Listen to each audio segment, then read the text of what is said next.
আইন শৃঙ্খলা রক্ষা করার জন্য যদি তাদেরকে মৃত্যুবরণ করতে হয়, এটা মোটেও কাম্য না। মাত্র কয়েকদিন আগে আমরা দেখলাম যে বরিশালে একটি থানায় ঢুকে একজন পুলিশ কর্মকর্তা সহ অন্যান্য পুলিশ কর্মীকে মেরে, তাদেরকে হেঁচড়ে খুশি মেরে অনেক অত্যাচার করে রাস্তায় ফেলে মারা হচ্ছে।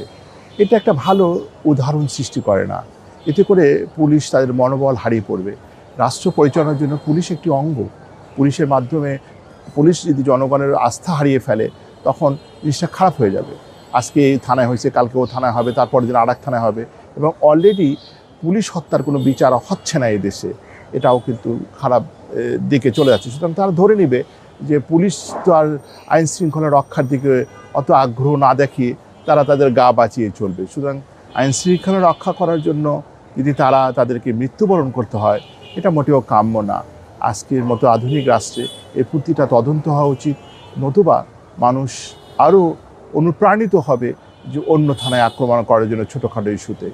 আমি মনে করি এটা খুবই যুক্তিযুক্ত কাজ হবে বর্তমান সরকারের, যে বরিশাল সহ অন্যান্য যে কোনো জায়গাতে যা কিছু ঘটুক না কেন, মবের দ্বারা সেটাকে বন্ধ করা অত্যন্ত জরুরি হয়ে পড়েছে।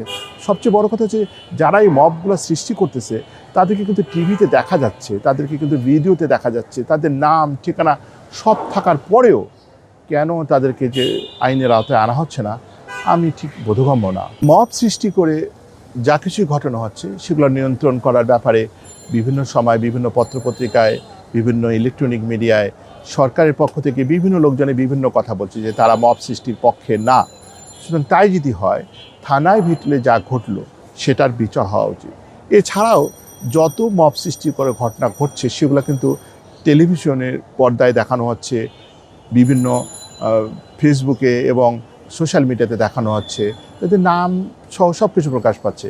আমি মনে করি এদেরকে নিয়ন্ত্রণে আনা না হলে জনগণের আইনের শাসনের প্রতি আস্থা থাকবে না, অনেক অনুপ্রাণিত হবে নিজের আইন নিজের হাতে তুলে নেওয়ার জন্য।